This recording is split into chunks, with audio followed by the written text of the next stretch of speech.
Hi, I'm David Beckett. I'm a pitch coach and I'm here to ensure that your ideas have a voice. I'm also here to help you with your Present Your Startup pitch. Now, I've worked on the Present Your Startup program for the last couple of years, and I've noticed it's a great thing to be involved in. I've seen that startups learn a lot. They get in contact with advisors, they get in contact with people that can help them with their business, and as they go through the program and progress, they can even get to the stage where they can get more investment. Now, during this course, you're going to get a lot of advice on how to prepare your winning pitch.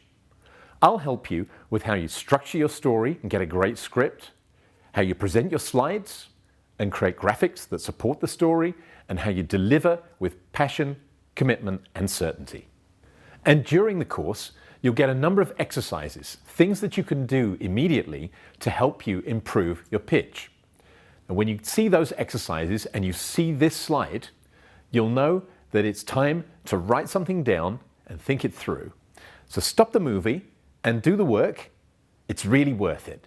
You'll find these exercises will help you jump ahead in the quality of your pitch. So let's get started. The first thing you need to know about a Present Your Startup pitch is that it's 3 minutes.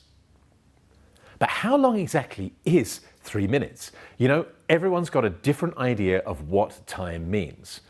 So one of the most practical ways to make sure that you hit the 3 minutes is to make a script and make it for a certain number of words per minute. But how many words can you say in 1 minute and remain understandable? By the way, the second part of that sentence is very important, remain understandable. Well, just have a quick guess on how many you think it is.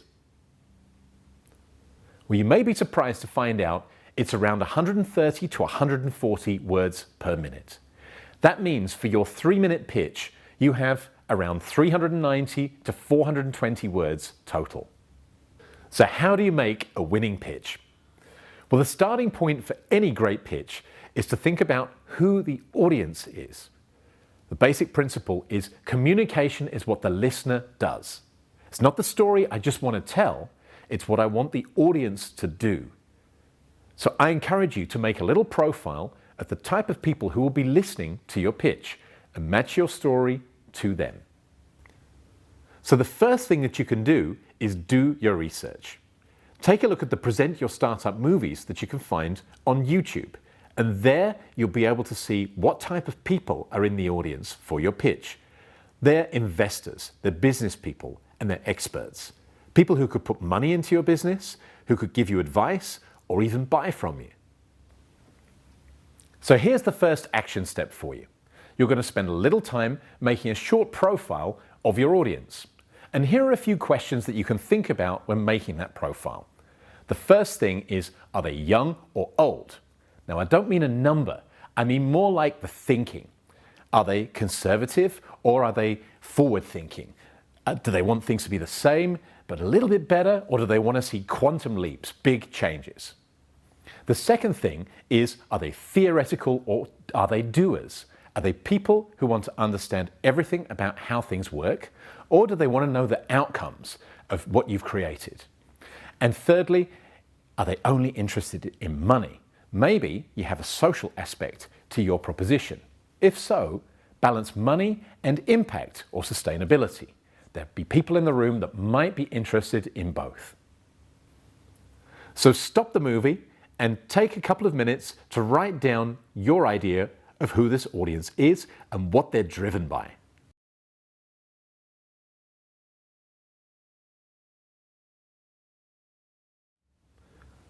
So we spent time thinking about the audience, the people you're going to pitch to, but how do you start to build your pitch so that it's a winner?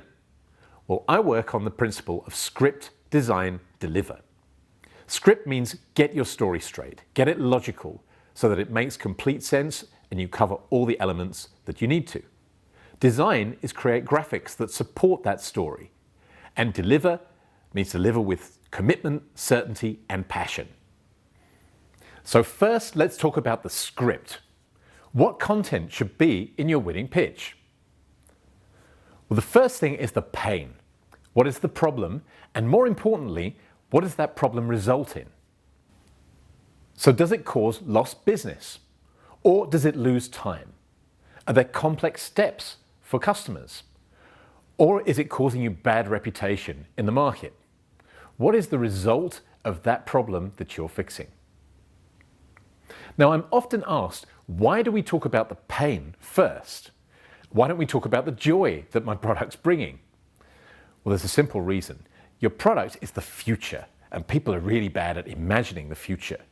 Pain is about now. It's about the present. It's something that people can feel today. So explain the pain that you're solving, and that will give a context for the product that you're creating. I also notice that if people can get the pain very clear in their pitch, the rest of the pitch falls almost into place. Well, it's never quite that easy, but it does become much easier if you're crystal clear about the problem that you're fixing. Next is to talk about the solution that you've created, the product that solves that pain in the market. But be careful.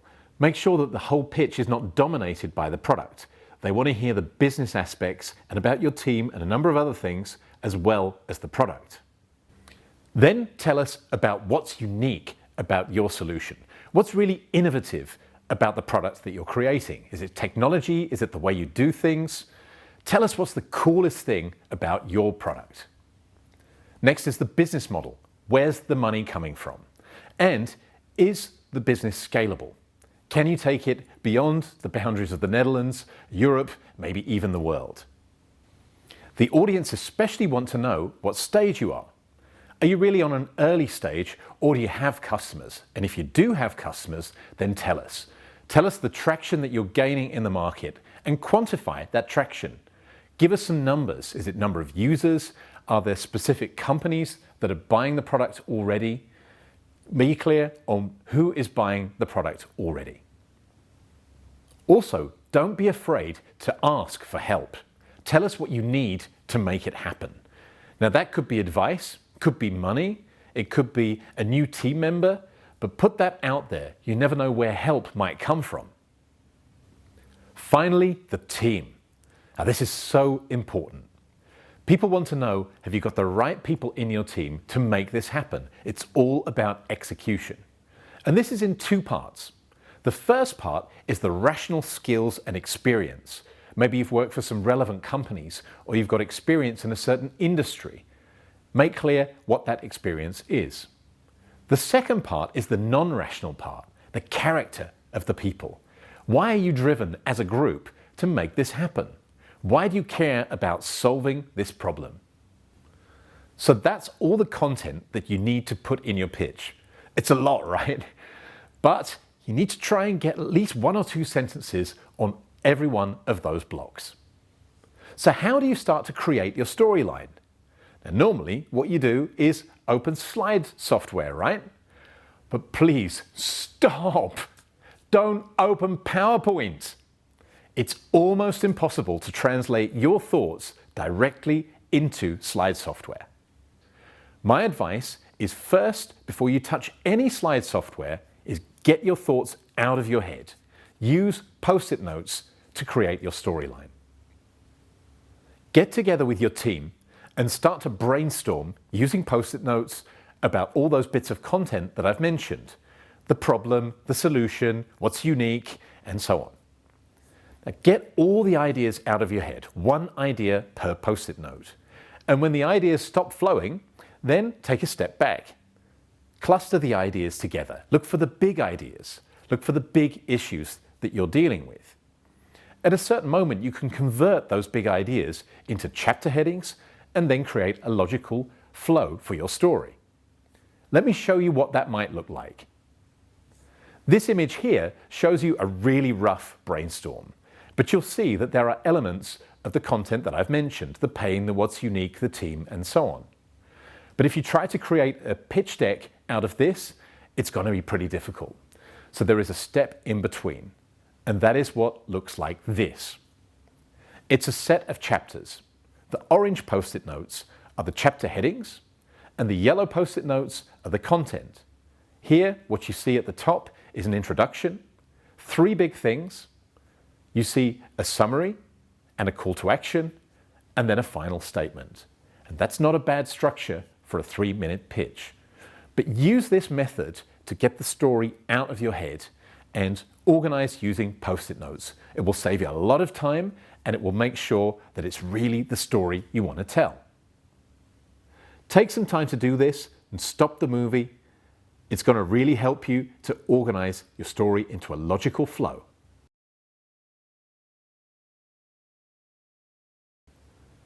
So you've brainstormed your content, but now we want to make sure that it all falls into a really logical flow.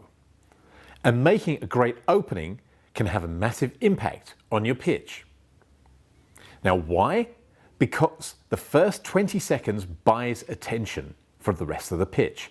If you don't get them straight into the story, there's a chance that they'll lose focus and attention. Unfortunately, this is how a lot of pitches begin. Yeah, I guess it's our turn now, and so thanks so much for the opportunity, and we're really happy to share what we've been working on, because me and the team, we've been working for ages, and you won't believe how many coffees we've drunk, and so much pizza, and blah, blah, blah, blah, blah, blah, blah. This way, you can lose 15 to 20 seconds of your precious 180 seconds for the pitch.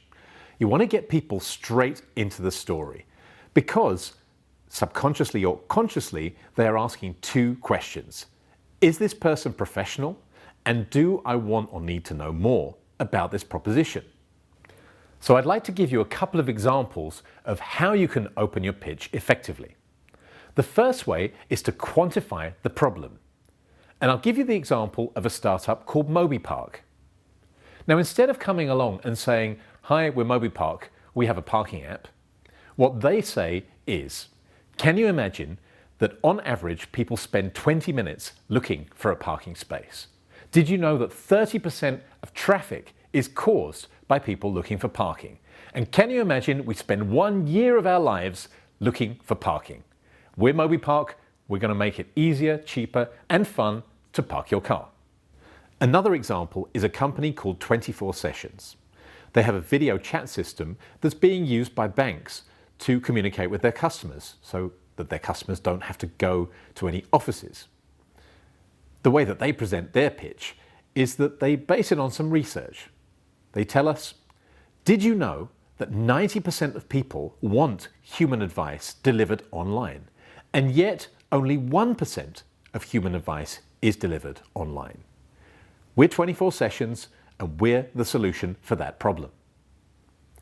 This way, by quantifying the problem, you make it very concrete. People can imagine how big that problem is, and they see that it's a problem that really needs to be solved. Another great way to open your pitch is to show your enthusiasm from the very first second. Get them into the story with your commitment and your passion. Here's a great example of an enthusiastic opening to a pitch from Sustainer Homes. How's everybody doing? Yeah, all right. My name is Gert van Vught, and I'm the CEO of Sustainer Homes.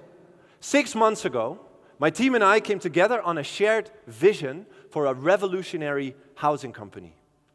In the last 10 weeks, we've secured 165,000 euros worth of seed funding and are looking at a sales pipeline of over 1.5 million euros.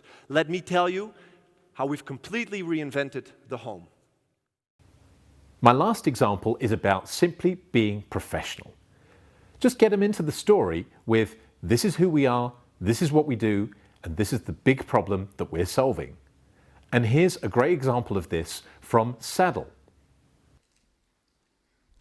Anything, anyplace, anytime. Why wait? My name is George, and I'm the CEO and one of the founders of Saddle.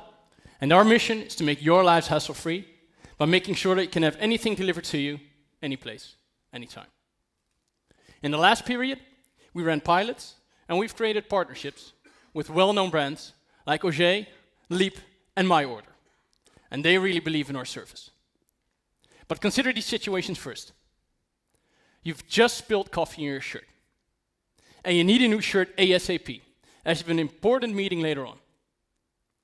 You can find your own way to open your pitch. It needs to come from you.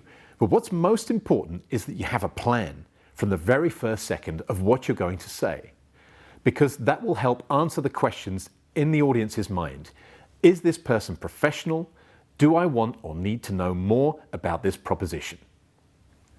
So here's the action step for preparing the opening of your pitch. First, take a look back at your brainstorm and then think about what would be a great way to open it and write down the opening 2 to 3 sentences of your pitch. The vital part of this exercise is to then say them out loud and get feedback from somebody else. Make sure that you verbalize your pitch. You can't think yourself into a great pitch. It's important to say these words out loud and see if you achieve those 2 things. Is this person professional? Do they want to know more? And the other person that you're saying it out loud to will give you feedback on those 2 points. So find somebody that you can work with, stop the movie, and write down those 2 or 3 sentences, say them out loud.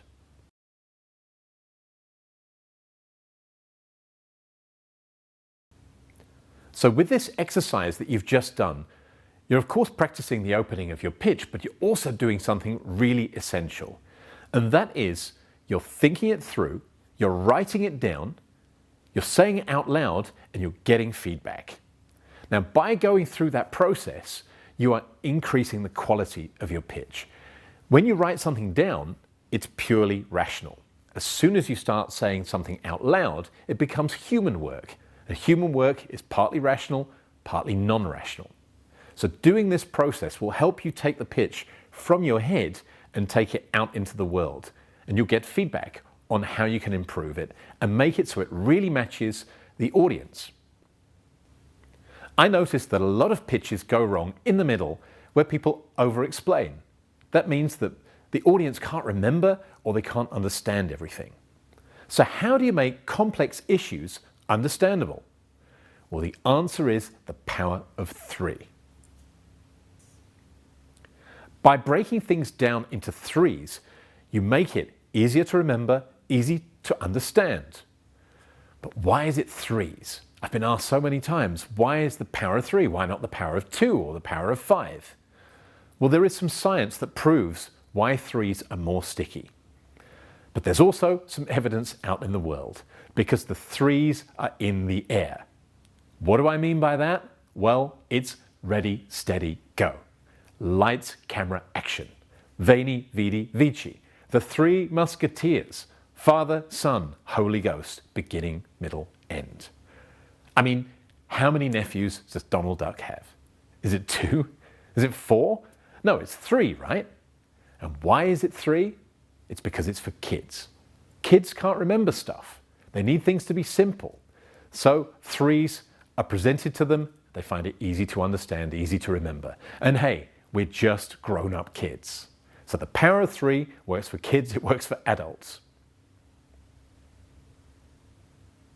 So how do you use the power of 3 in your pitch? Well, there's a couple of ways. The first way is to take a piece of your pitch and break that down into 3s. For example, your product. If you want to talk about your product, you've probably got lots of things you want to say. But finally, try to get it to 3 big elements. For example, it's easier, it's cheaper, and it saves you so much time.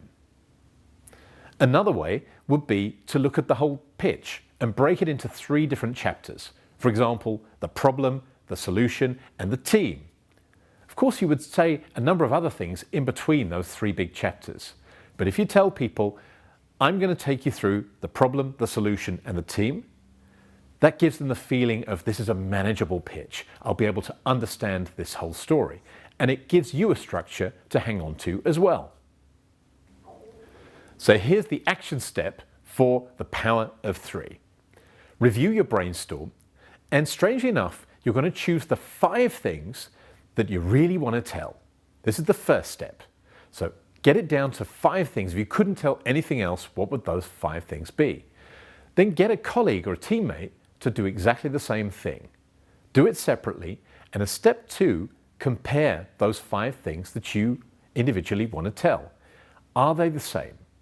And then force yourselves to come down to the 3 big things. There's a big chance that these 3 elements that are top of your mind are the big chapters of your pitch, and they could give you the overall structure. but they will certainly force you to select what's the essence of your story. And that's an important part of any pitch. Keep it short. So stop the movie, get together with somebody else, and do this Power of Three exercise.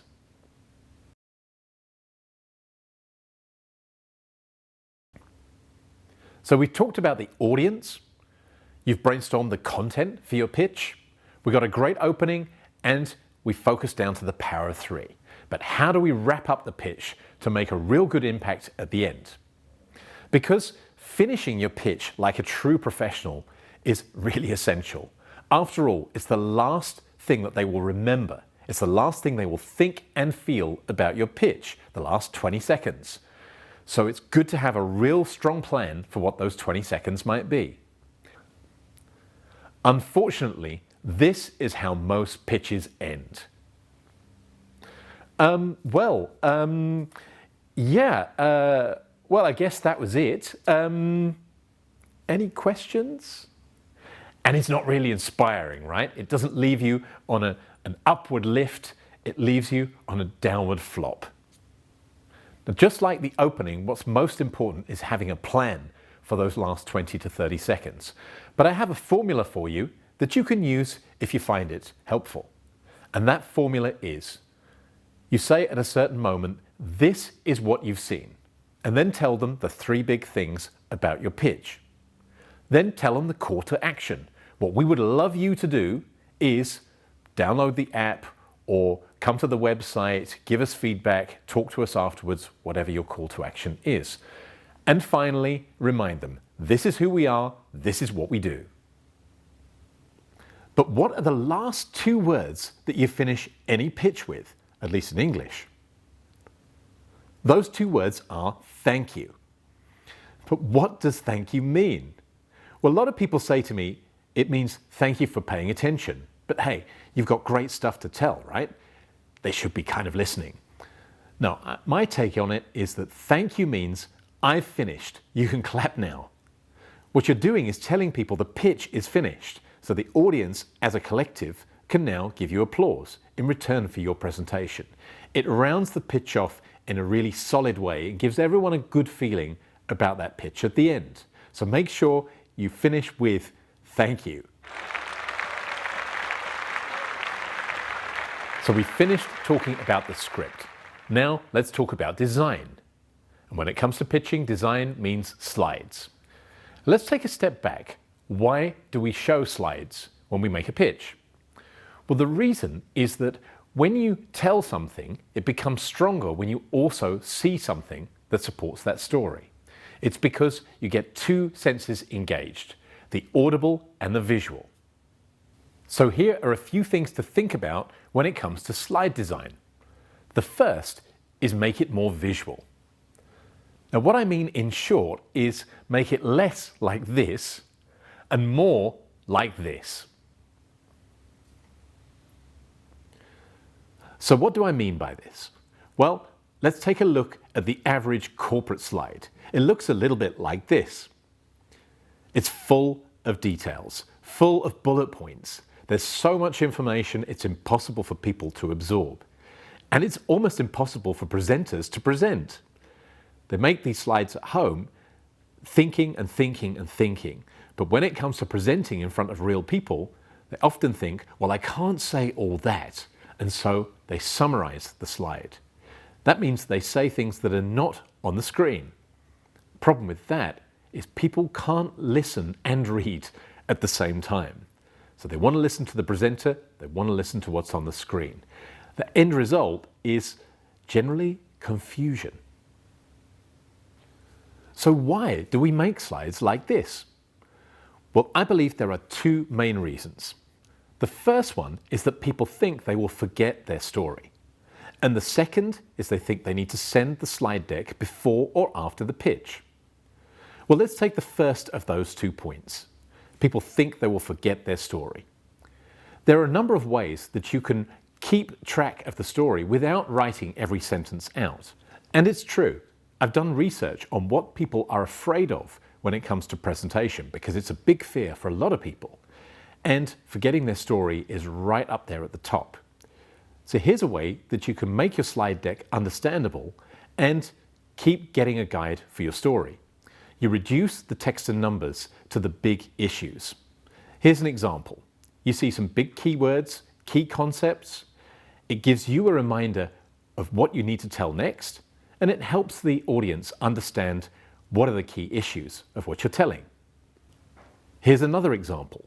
You can just have some big statements, nice and large on the screen, so that they can understand them, you repeat them, and the big concepts are very clear for the audience. Once again, it gives you a guide for the things you want to tell, gives you your platform for your story. Another approach is to have a statement and a full screen visual or a half screen visual. Make sure that you always say the statement out loud that introduces the concept of the slide that you're showing. In this case, why do we all need great pitches? And then explain around why pitches are important. The next example of finish like a true professional. Once again, it gives the platform for telling the rest of that story. And I want to raise the question, do we really need all those bullet points? Now, the reason people use bullet points is to separate information, to try to show that different pieces of information are about different subjects. But that's probably a sign that there's too much information on that slide. It also gives a trigger to the audience. It says, this is a bullet point presentation. And the audience's brain thinks, I've seen a lot of those in the past and they were all terrible. So there's a good chance that they start to tune out as soon as they see the bullet points. So let's take an example. If I tell you that a pitch is all about simplicity, it's about being clear, it's about clarity, and it's about focusing on the absolute essence of your story, is that message more clear if we use bullet points?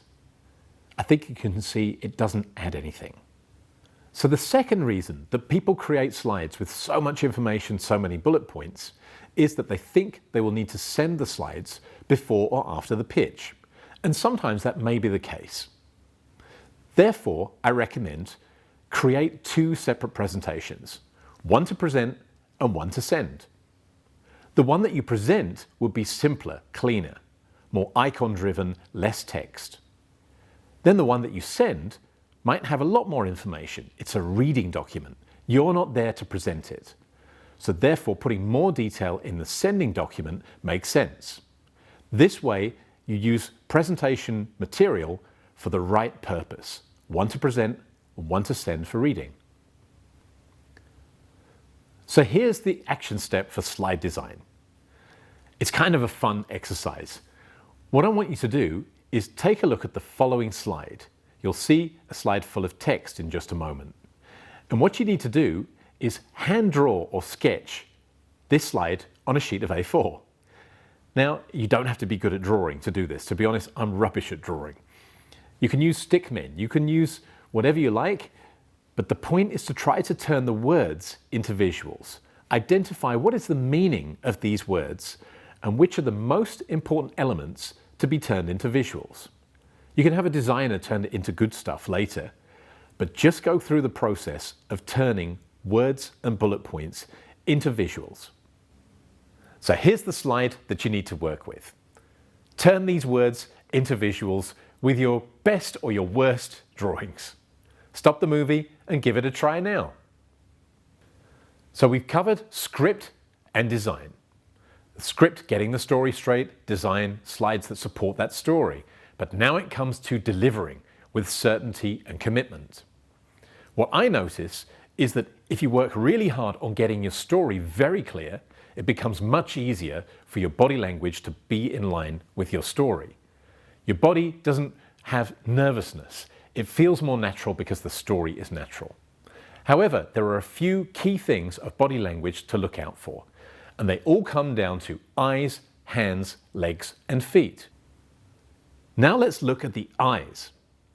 Making eye contact is an essential part of any pitch. When you make contact with the eyes, effectively you tell the audience, I like you. And the opposite is also the truth. Have you ever been in a bar with two other people?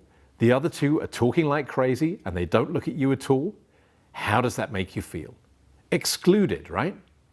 And if you do that with the audience in your pitch, there's a possibility that some of those people will feel excluded. So bring everybody in, and especially if it's a big audience, look to the left, look to the right, look to the back, and look to the front. Make sure that you connect with everybody in the room. Next is your hands. Now, when we're enthusiastic about something or we care about something, we emphasize it using our hands. But once we're in front of an audience, for some reason it becomes more difficult and we're more conscious of what we do. I've even heard people looking for rules and guidelines and say, hey, Steve Jobs always had his hands above his waist. Should I do that? And I always say, I don't know. Is that what you normally do? Think about when you're having a coffee with a friend. Are you the person who waves their hand about excitedly, or are you very precise and you just show the essential elements of your story using precise movements with your hands? Think about who you are and bring that into the pitch. What's most important is that you feel natural. Then we come to legs and feet, and there's a number of things that can go wrong here. Let me give you one example. I once had somebody at a workshop who made a 2-minute pitch, and it was a great pitch. It was really solid, really certain. But she did the whole pitch standing like this. At the end of it, I asked her, did you have any idea that you were standing cross-legged? And she said, I had absolutely no idea. Thing is, what does this tell you? Now, it tells you that the person's a bit uncertain. It might mean that they need to pee. It might mean that they are just nervous and they're unsure of their story. But I can tell you that that 2-minute pitch from that lady was one of the most certain things I've ever seen. The fact is, this lady was not uncertain or nervous at all. But that was what was communicated to the audience. So it matters that you make some conscious decisions about what you'll do with your hands, with your legs and your feet and your eyes. You want to make sure that the message that is being received is the message you want to deliver. Just as important as your body language is your voice. Now, a lot of people don't like listening to themselves when they've been recorded. They think they've got a bad voice, for example. Very few people actually have a voice that nobody wants to listen to. What really matters is having vocal variation. But it's difficult. When you're in a pitch, you are stressed. And most of us, when we're stressed, we hit a monotone. Now, there are 3 elements of vocal variation. It's pitch. That means, do you speak high or do you speak low? Then there's speed. Are you sometimes speaking a little quicker just to get some energy, get some excitement in the story? Or are you speaking a bit slower so that they can gather the important information and understand it? And finally, there is volume. Sometimes we think that if we speak louder, people will pay more attention. But sometimes, if you speak a little quieter, they will listen more carefully. Now, there's no right or wrong about any of those 3 dimensions. It's not better to be high or low or fast or slow. What's most important is to have variation in each of these 3 dimensions. And I have a tool for you to get there and inject that variation into your pitch. And that tool is simply to print out your script. After you've done that, read it through, read it aloud, and ask yourself what is really the meaning of every sentence. And find the key words, underline the key words, so that when you practice, you will naturally put more energy on those key words. And that will bring the variation in your vocals. Let me give you an example, and I'll read you a sentence of a pitch. I really hope to be able to inspire our customers to enjoy using our new and most innovative product. It's really difficult for you to know what's important in that sentence, isn't it? And it's even more difficult to know what I think is important in that sentence, because there's no variation in the vocals. There's no emphasis or energy on anything more than something else. So let me give you a couple of other ways that you could say this sentence. I really hope to be able to inspire our customers to enjoy using our latest and most innovative product. Now, there's a number of meanings in the way that it's said there, but now listen to a different way of saying it. I really hope to be able to inspire our customers to enjoy using our latest and most innovative product. Now, the first one is on some of the more emotional ideas: innovative, inspire, enjoy. The second one is about product, about using, about be able. So the emphasis and the meaning and the energy is on a different kind of element of the story. So you can also do this by really understanding what is the meaning that I'm trying to get across. So here's the action step for vocal variation. What you need to do is write down the following sentence on a piece of paper and then read it out loud. Think, what would be the words that would matter to me and that might matter to my audience? Underline those words because those will be the ones that you will put your energy into. And read them out loud. Make sure it really conveys the meaning you want to convey. Here's the sentence. The most important thing in making a really good pitch is to prepare. The second most important thing is to practice a lot. Find your own meaning, your own energy, and your own emphasis by underlining the keywords. Stop the movie and give it a go.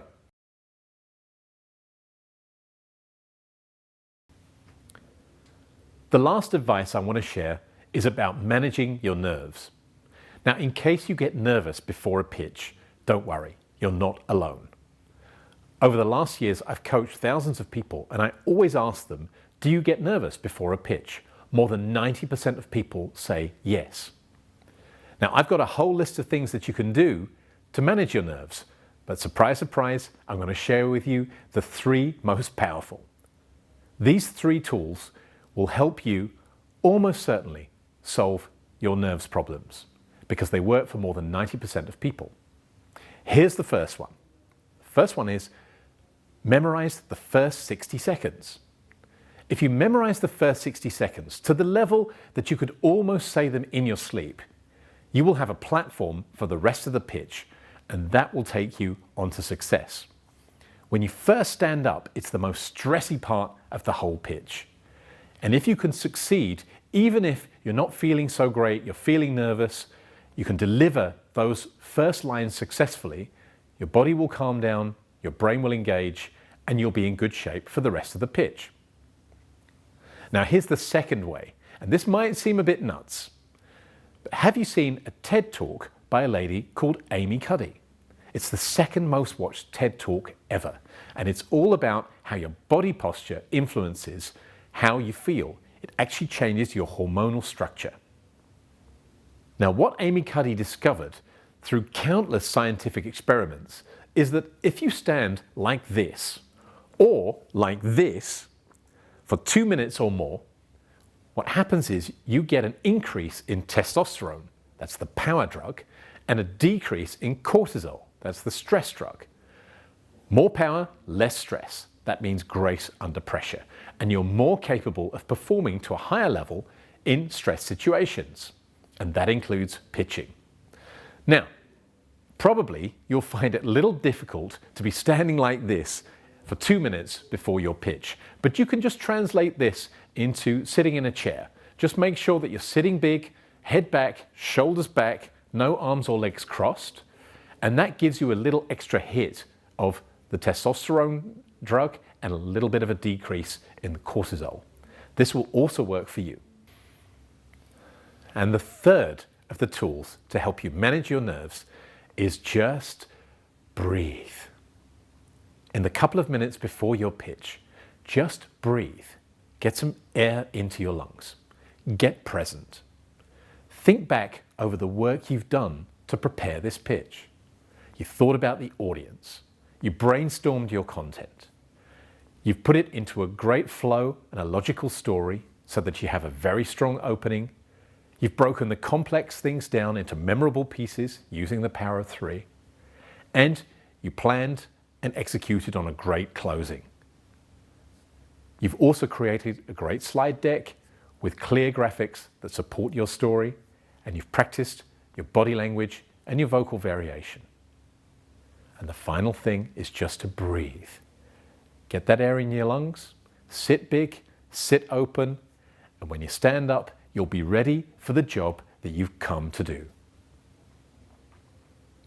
There's one last bit of preparation that you can do, and that is check out the videos on the Present Your Startup YouTube channel. You'll see a lot of pitches, and there you can find out what works, what maybe doesn't work, and this might be the last little bit of shaping of your own pitch to make it a winner. It's been my pleasure to share what I've learned about pitching with you on this course, and I wish you all the very best with your own pitch and getting into the Present Your Startup Academy. Hope to see you there. My name's David Beckett. I'm a pitch coach, and I'm here to ensure that your ideas have a voice. Thank you.